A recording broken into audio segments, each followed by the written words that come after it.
Hi folks, Brian here, Geomagnetic Earth Watch on Saturday, July 15, 2023 on our planet. Hope you're all well. So I'm back. I gotta get back into it.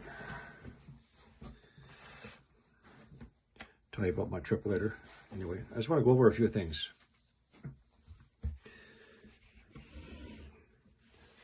Now that I have access to all my computers here, I want to cover a few points of concern.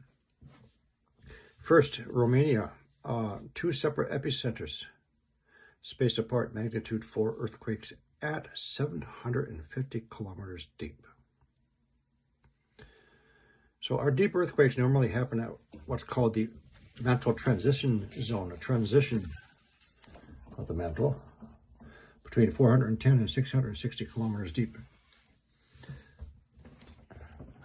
However, starting about a year ago,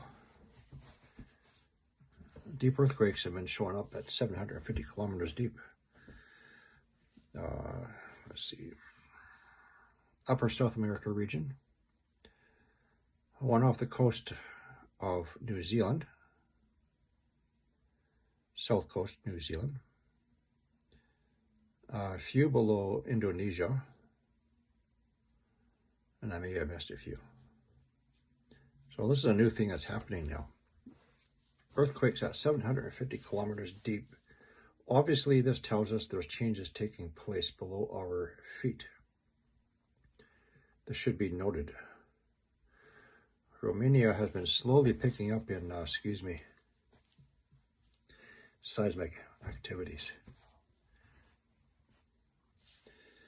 I'll talk a little bit about my province, British Columbia. Now, again, when I was away, I did not have access to a whole lot of information. I did catch a headline of one. I wish to correct this person and set you people straight.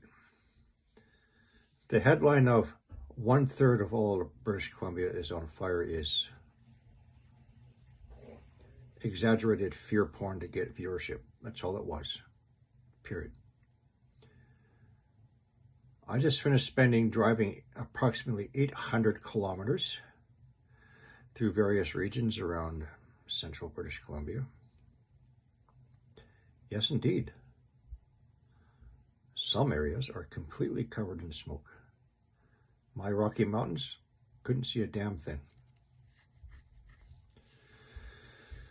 But folks, 1/3 of British Columbia is not on fire. 1/10 of British Columbia is not on fire, period. That was exaggeration, conspiracy theory for viewership likes. That's all it was. Yes, indeed, we have a lot of fires. Oh, yes. The concern is a lot of these fires started before the lightning storms, before the lightning strikes. A lot of these fires started at volcanic regions.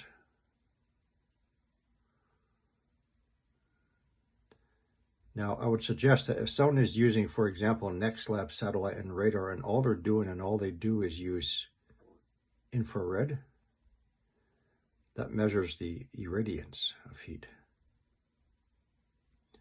which again gives you a false image of what's really going on. They don't take the time to go through the other sources of information readily available, such as I do. So again, 1/3 of my province is not on fire. Yeah, we got some bad fire situations. And as a Canadian, a polite Canadian, I apologize to my American friends for all the smoke going down, but you know what? Sorry, 2 years ago, a whole lot of smoke from California, Washington, Oregon came up into my province, just completely blanketed us out. Anyway, goes both ways. Let's continue. Yeah, so please don't listen to these amateur rookies' conspiracy nut jobs, okay? The Vesuvius. As with all volcanic regions, of course I'll monitor Vesuvius, and not just because of, what's that guy 550 years ago in France? Nostradamus, looking into his bowl of water who said by 2020 there would be a massive eruption at Vesuvius and the entire world would hear it for 5 minutes straight. He might have bumped his desk and a little bit of ripple in the bowl of water, right? Got the dates wrong. But anyway,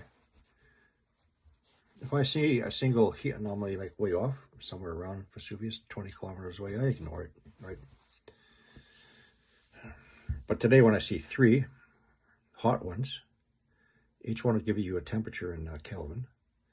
When I see a grouping of 3 coming up to the base of Vesuvius, that should get some attention now. So let's pay attention to Vesuvius.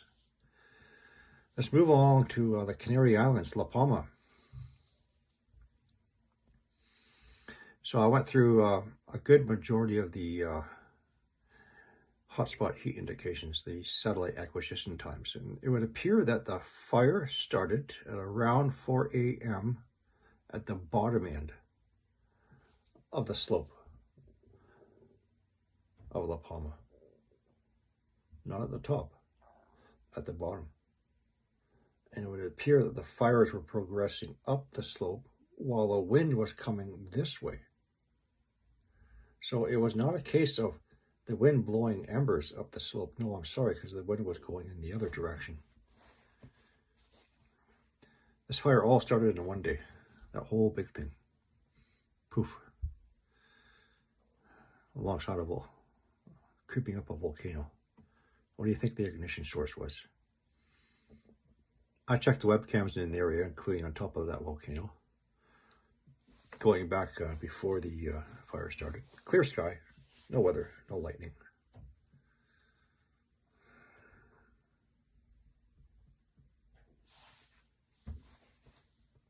Let's continue.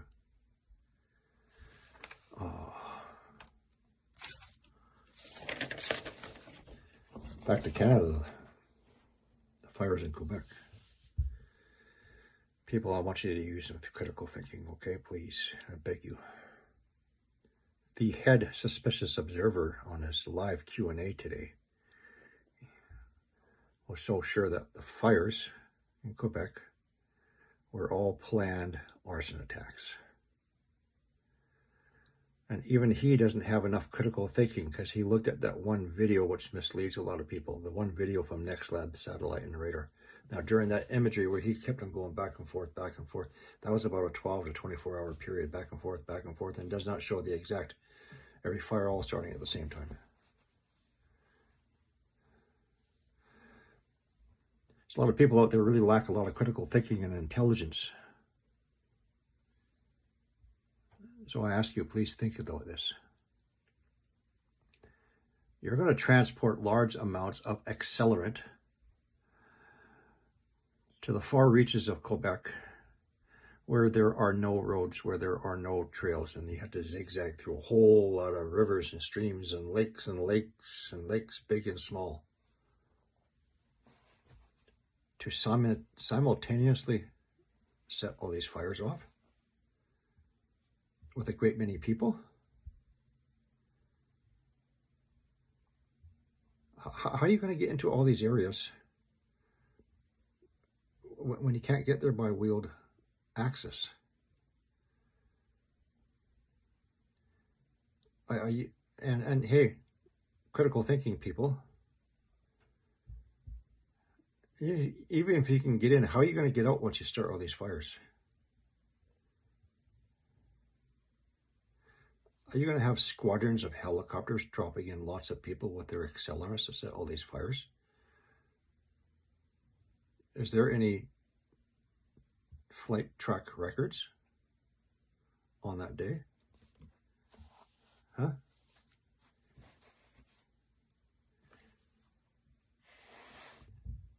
Or was that a distraction from the truth? Again, as I've suggested in the past.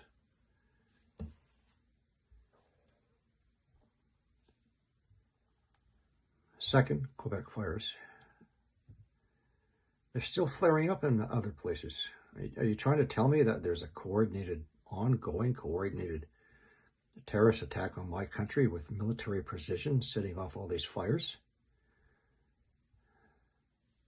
Really? When someone makes this claim that they're all arson. Well, but they caught arsonists. They didn't catch any single arsonist in Quebec whatsoever. Yeah, they caught some in Alberta. We're not talking about Alberta. Yeah, they caught some in Oregon. We're not talking about Oregon.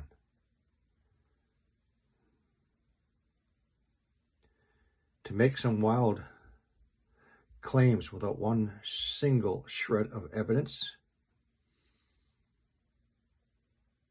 shows a lack of critical and thinking, maturity, intelligence. Whereas I can provide evidence, as I've done for quite a while, of heat anomaly signatures showing up before the fires start. Seismic activity in these areas. The new fire situation in Quebec is Western Quebec, next to the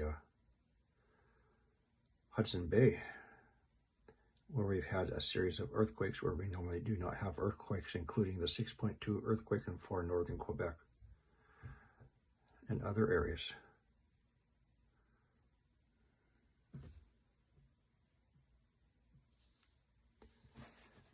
Whatever. Okay, whatever. If you want to believe that there's a coordinated terrorist attack setting all these fires, you need to consider one more thing. One, what is the objective?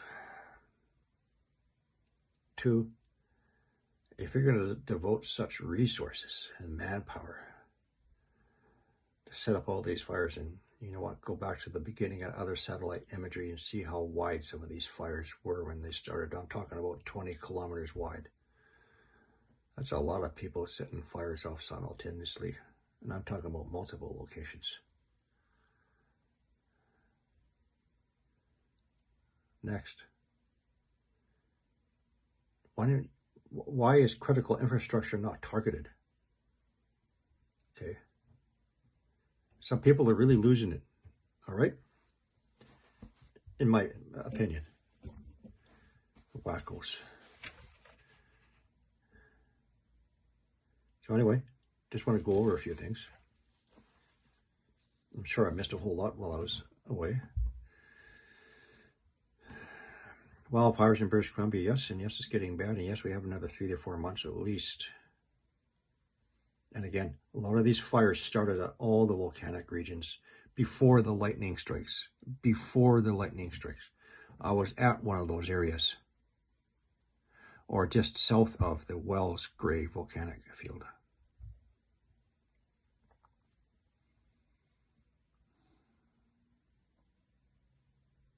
Anyway,